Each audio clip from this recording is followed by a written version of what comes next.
Watts happen toxic டாக்ஸிக்ன்ற படத்தை விட அதுக்கு வச்சுருக்க அந்த டைட்டிலை விட நம்ம தமிழ் இண்டஸ்ட்ரீஸில் இருக்க ஆடியன்ஸும் சரி, அதே மாதிரி ஒரு சில பேர் ஒரு சிலரோட ஃபேன்ஸாக இருப்பாங்க. அவங்க எல்லாருமே ரொம்ப டாக்ஸிக்காக தான் யோசிக்கிற மாதிரியே அவங்க மைண்ட் இருக்கும் போல்.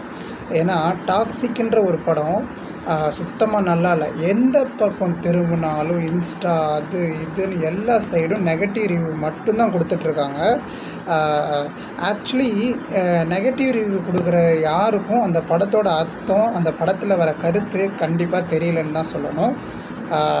இந்த படத்தோட முழு ஒரிஜினல் ரிவ்யூ அப்படிங்கிறது ஒரு சிலர் இப்போவும் சொல்லிகிட்டு இருக்காங்க.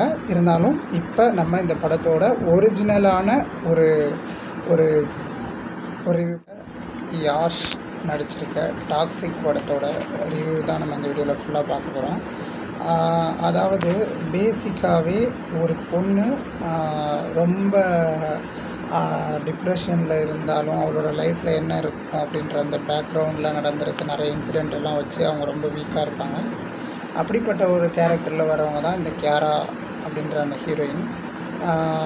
கேஜிஎஃப் ஹீரோ யாஷ் கேஜிஎஃப்பில் நடித்ததை பார்த்துட்டு இங்கே எல்லோரும் அதே மாதிரி இருக்கணும் அதே மாதிரி யாஷ் ஆக்ஷன் சீக்வன்ஸு ப்ளஸ் எல்லாத்துலேயும் எல்லாமே இருக்கணும் அப்படின்னா அந்த படமும் இந்த படமும் அப்புறம் ஒரே பார்ட் 2 பார்ட் 3 வரதுக்கு பதிலாக இந்த படத்தையே பார்த்துட்டு போயிடலாம்.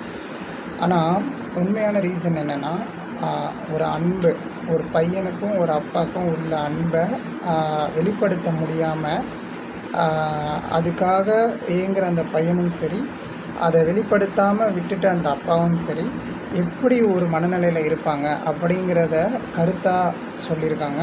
இன்னொரு விஷயம் என்னென்னா, ஒரு ஆண் எவ்வளவு பெண்களை தன்னோட வசப்படுத்திக்கிட்டாலும் தான் யூஸ் பண்ணிக்கிட்டாலும் அந்த ஆண் ஏதோ ஒரு கட்டத்தில் ஒரு உண்மையான காதலில் விழுகிறான். அப்படி அந்த உண்மையான காதலில் விழுந்தாலும் அதோட விளைவாக அது அவன் முன்னாடி பண்ணின எல்லா விஷயமும் சேர்ந்து அவனுக்கு என்ன மாதிரியான ஒரு பாடத்தை கொடுக்குது, என்ன மாதிரி ஒரு பாடத்தை அவன் கற்றுக்கிறான் அப்படிங்கிறதையும் இதில் தெளிவாக எக்ஸ்பிளைன் பண்ணியிருக்காங்க. இது நீங்கள் நல்லா நோட் பண்ணிங்கன்னா கண்டிப்பாக எல்லாருக்குமே புரியும். அதே மாதிரி இன்னொரு விஷயம் என்னென்னா, டாக்ஸிக்கை பொறுத்த வரைக்கும் சரியில்லை, படம் சரியில்லைன்னு இருக்கேன். ஆனால் எந்த பக்கம் பார்த்தாலும் நெகட்டிவ் ரிவ்யூ மட்டும்தான் நிறையா போய்கிட்டு இருக்கு. ஆக்சுவலி இதில் ஒரு அக்கா தம்பியோட பாசமும் இருக்குது. ஒரு பையனோட அப்பாவோட ஒரு ரிலேஷன்ஷிப்பில் கிடைக்காத சில அன்புகளை எப்படி வெளிப்படுத்தணும் அப்படின்றதுக்கான ஒரு கருத்தும் இருக்குது. அதே சமயத்தில் என்ன தான் அவர் தப்பான வழியில் இருந்தாலும் ஒரு பொண்ணு மூலயமா அவர் எப்படி சரியான வழிக்கு வராரு அப்படின்ற ஒரு கருத்தும் இருக்குது. டாக்ஸிக்காக இருக்கிற ஒரு பர்சன்னால தான் அந்த படத்துக்கு பேரே டாக்ஸிக்னு வச்சுருக்காங்க. அந்த டாக்ஸிக்ன்ற பர்சன் எப்படி இருப்பாங்கன்னா,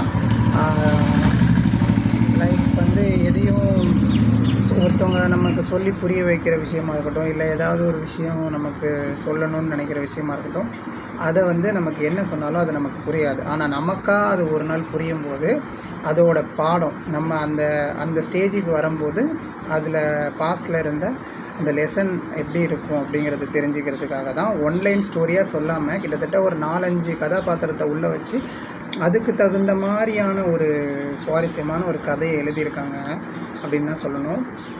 இந்த படத்தை எடுத்தது ஒரு உமன் டைரக்டர். அவங்க சிறப்பாக தான் எடுத்திருக்காங்க. பட் நம்ம ஆடியன்ஸ் நல்லாவே இல்லாத ஒரு படத்துக்கு நல்ல வரவேற்பு கொடுப்பாங்க, நல்லா இருக்கிற படத்துக்கு வரவேற்பு கொடுக்க மாட்டாங்க. அந்த மாதிரி தான் இப்போ இருக்குது. ஸோ கண்டிப்பாக எல்லோரும் போய் ஃபேமிலியோடு பார்க்க முடியாத ஒரு படம் இது. ஆனால் பார்க்குறவங்க தயவு செஞ்சு நெகட்டிவ் ரிவ்யூ கொடுக்குறாங்க அப்படின்னு சொல்லிட்டு நீங்கள் பேசாமல் நீங்கள் போய் பார்த்து இந்த படத்தை உங்களோட மைண்ட் செட்டில் என்ன தோணுது, அதுலேருந்து நீங்கள் என்ன புரிஞ்சுக்கிட்டீங்கன்றதை நீங்கள் பார்க்கணுன்னு நான் சொல்லிக்கிறேன்.